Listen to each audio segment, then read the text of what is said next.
चुनाव जीतने के लिए कभी मुस्लिम वोट बैंक और उम्मीदवार बड़े फैक्टर हुआ करते थे, लेकिन भारत के इतिहास में पहली बार ऐसा हुआ जब 2014 के आम चुनाव में जीत के बाद जिस पार्टी की सरकार बनी उस पार्टी का कोई मुस्लिम सांसद नहीं था। 2014 में बीजेपी ने 7 मुस्लिम उम्मीदवार उतारे थे, लेकिन इनमें से कोई जीत नहीं सका। देश भर में उसे 282 सीट मिली और करीब 3 दशक बाद नरेंद्र मोदी की अगुवाई में पूर्ण बहुमत की सरकार बनी। 2019 में बीजेपी ने 6 मुस्लिम उम्मीदवार उतारे, लेकिन इनमें से एक भी जीत नहीं सका। इस बार बीजेपी को कुल 303 सीटें मिली और प्रचंड बहुमत के साथ दूसरी बार उसने सरकार बनाई। आलम यह है कि मुख्तार अब्बास नकवी के इस्तीफे के बाद फिलहाल केंद्र सरकार में एक भी मुस्लिम मंत्री नहीं है और यहां बीजेपी मुस्लिम आउटरीच प्रोग्राम चला रही है। संजय जी, इसके बावजूद मुस्लिम वोटों को अपने पास लाने के लिए, खासकर मुस्लिम औरतों का वोट अपने साथ जोड़ने के लिए शुक्रिया मोदी भाईजान कार्यक्रम चला रही है बीजेपी। इस कॉन्फिडेंस के पीछे आप क्या कारण देखते हैं और क्या लगता है आपको मोदी के साथ मुस्लिम औरतें जुड़ेंगी और उनको वोट देंगी? देखिए, सबसे पहले तो दर्शकों के लिए ये क्लियर कर देना चाहता हूं, अगर आप राष्ट्रीय तौर पे देखें, राष्ट्रीय परिप्रेक्ष्य में देखें, नेशनल इलेक्शंस में देखें तो बीजेपी को तकरीबन 5 से 8% मुस्लिम वोट मिलता रहा है। कभी 6%, कभी 7%, कभी 8%। अगर आप राज्यवार देखें तो उन राज्यों में जहां बीजेपी का कांग्रेस के साथ सीधा मुकाबला होता है, इन राज्यों में तकरीबन 18-20% मुस्लिम वोट मिलता है। जिस बात का भी जिक्र हो रहा था कि गुजरात के चुनाव में यह जरूर है थोड़ा सा और ज्यादा, करीब 27-28% मुस्लिम वोट मिलता रहा है बीजेपी को। लेकिन उन राज्यों में जहां तिकोनीय मुकाबला हो जाता है, जहां भी ये कोई रीजनल पार्टी है, मैं स्टेट असेंबली लोकसभा की बात कर रहा हूं, जहां कोई तिकोनीय मुकाबला होता है, चाहे बिहार का जिक्र हो, बंगाल का जिक्र हो, असम का जिक्र हो, यूपी का जिक्र हो, ऐसे राज्यों में बीजेपी का को जो मुस्लिम वोट है वो बहुत नीचे चला आता है। 2%, 3%, 5% से ज्यादा जाता नहीं है। अब आपने कहा कॉन्फिडेंस, बीजेपी का कॉन्फिडेंस क्या है? अभी एक तरह से आउटरीच प्रोग्राम है, हम जिसको कहते हैं, उन तक पहुंचने की कोशिश की है। यूनिफॉर्म, ये जो ट्रिपल तलाक के बाद भी हमने कई राज्यों में देखा, ऐसा कुछ दिखाई नहीं पड़ता कि मुस्लिम महिलाओं का वोट बीजेपी की ओर शिफ्ट होना शुरू हुआ है। ऐसा अभी तक तो इसके कोई प्रमाण हमें मिलते नहीं है। ये जो आउटरीच प्रोग्राम है, इसके बाद देखने की बात है। इस वक्त तो कह पाना बहुत मुश्किल है कि क्या मुस्लिम महिलाओं का वोट शिफ्ट होगा या नहीं होगा। लेकिन हाँ, ये जरूर है, बीजेपी कोशिश कर रही है मुस्लिम तबके के वोटरों में 2 तबकों को अपील करने की, मुस्लिम महिलाओं को और पसमानदा मुसलमानों के वोट को। मुझे लगता है कि इस आउटरीच प्रोग्राम से हो सकता है बीजेपी कुछ पेनिट्रेट करने में सफल हो जाए, लेकिन बड़े पैमाने पर कोई वोट शिफ्ट होता हुआ मुस्लिम मतदाताओं का, मुस्लिम महिलाओं का मुझे दिखाई नहीं पड़ता। ठीक है, कितने परसेंट वोट मिला एक बार मैं ये दिखा देता हूं, फिर अपने पैनलिस्ट के पास जाता हूं, क्योंकि यहां पर ये रिपोर्ट आपको बताएगी कि चुनाव जीतने के लिए कभी मुस्लिम वोट बैंक जिसकी हम बात करते थे, अब पिछले 4 चुनाव में उस वोट बैंक का क्या पैटर्न है, मुस्लिमों का वोटिंग पैटर्न है क्या है, ये आपको दिखाते हैं। कांग्रेस को 2004 में मुसलमानों के 36% तो बीजेपी को 7% वोट मिले। 2009 में कांग्रेस को 38% तो बीजेपी को 4%। 2014 में कांग्रेस को 38% तो बीजेपी को 8% और 2019 में कांग्रेस को 33% तो बीजेपी को 8% मुसलमानों ने वोट दिए। और ये बता रहा है कि कैसे मुस्लिम वोट धीरे धीरे बीजेपी के साथ साल दर साल ऊपर नीचे चलता रहा है, लेकिन रहा है। 2024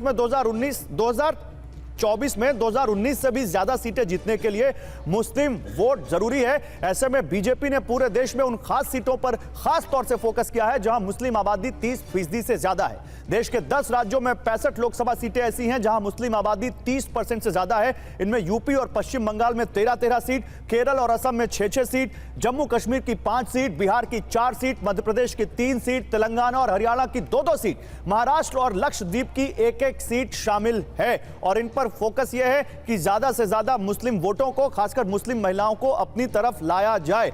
यास्मीन फारूकी, इसी से सवाल जुड़ा हुआ है आपसे, क्या मुस्लिमों को अगर केंद्रीय योजनाओं का फायदा मिल रहा है, अगर उनको घर मिल रहे हैं, उनको गैस कनेक्शन मिल रहे हैं, उनको यहां पर 3 तलाक के इस कानून से फायदा मिल रहा है, तो आखिर उनको वोट देने में दिक्कत क्या है? क्यों नहीं वोट देंगी वो?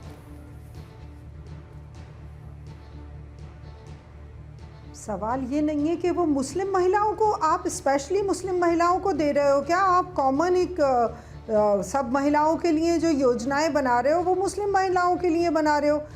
ये कोशिश ये तो नहीं है ना कि महिलाएं अलग अलग हो गई हैं। प्रॉब्लम यहाँ मुस्लिम नेम से है।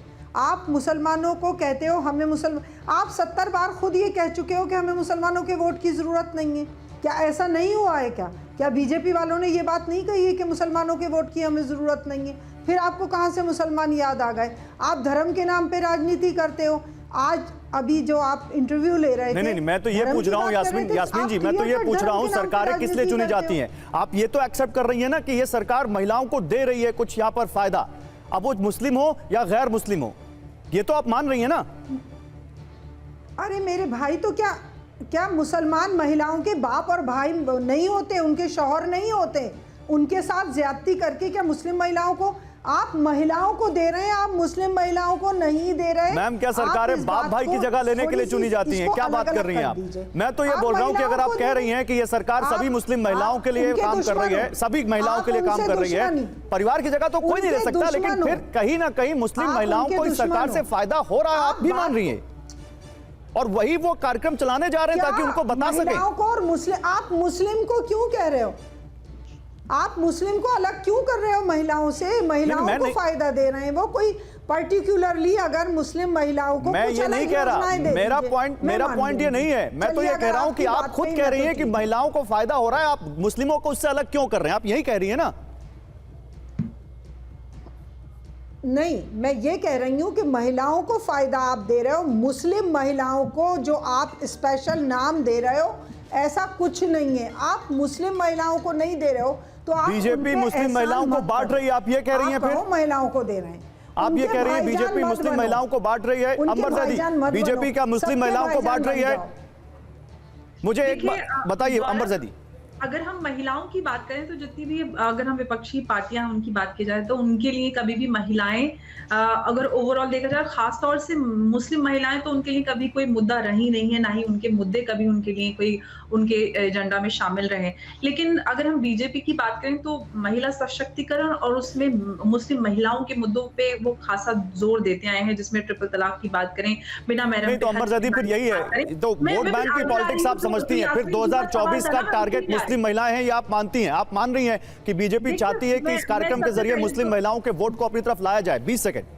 देखिए, हाँ, देखिए पहले तो ये लोग शिकायत करते थे कि ये कहते हैं कि मुसलमानों के वोट की जरूरत ही नहीं है। अब वो आउटरीच प्रोग्राम चला रही है, मुसलमान महिलाओं तक या मुसलमान कम्युनिटी तक पहुंचने की कोशिश करे तो करे कि भाई आप क्यों कर रहे हैं? तो आप चाहते क्या हैं, पहले तो यही नहीं डिसाइड कर पा रहे। लेकिन अगर हम केंद्र सरकार की योजनाओं की बात करते हैं तो चाहे आवास योजना की बात करें, चाहे आप उज्ज्वला योजना की बात करें, या कोई भी ऐसी योजना है, तो मुसलमानों को, क्योंकि वो गरीबी। ठीक है, मैं जल्दी से संजय कुमार जी से इस पर एक कमेंट लेना चाहूंगा। संजय सर, मुझे ये बताइए, क्या केवल मुस्लिम महिलाओं को बांटा जा सकता है? आपको लगता है ऐसा संजय सर? संजय सर, क्या आपको लगता है बीजेपी मुस्लिम महिलाओं को बांट रही है? नहीं, बांटा जा सकता है, ये क्या नहीं बांट रही है ऐसा कहना तो बहुत मुश्किल है, लेकिन ये जरूर है, उन्हें लगता है कि जो ट्रिपल तलाक के मामले पर जो उन्होंने एक तरह से नया कानून बनाया, उसके हिसाब से उन्हें लगता है कि मुस्लिम महिलाओं को ऐसा लगेगा कि उनकी भलाई के लिए कानून बनाया गया है, और ये जो तमाम स्कीम्स हैं जो महिलाओं के लिए है, उसके हिसाब से उन्हें लगता है ये स्कीम्स मुस्लिम महिलाओं तक भी पहुंची होंगी। तो सॉफ्ट टारगेट को देख रहे हैं, उन्हें लगता है कि उनका संदेश मुस्लिम महिलाओं तक पहुंचाया जा सकता है, वो आसानी से पहुंचा सकते हैं, इसी के लिए उसको टारगेट करने की कोशिश कर रहे हैं। ठीक है, ये कहना कि बांटा जा सकता है, शायद मुझे नहीं लगता है बांटने की कोशिश है, लेकिन एक संदेश पहुंचाने की कोशिश। ठीक है, लेकिन कहीं ना कहीं उनको लगता है कि अब वो मुस्लिम महिलाओं से वोट ले सकते हैं इन तमाम चीजों के बाद।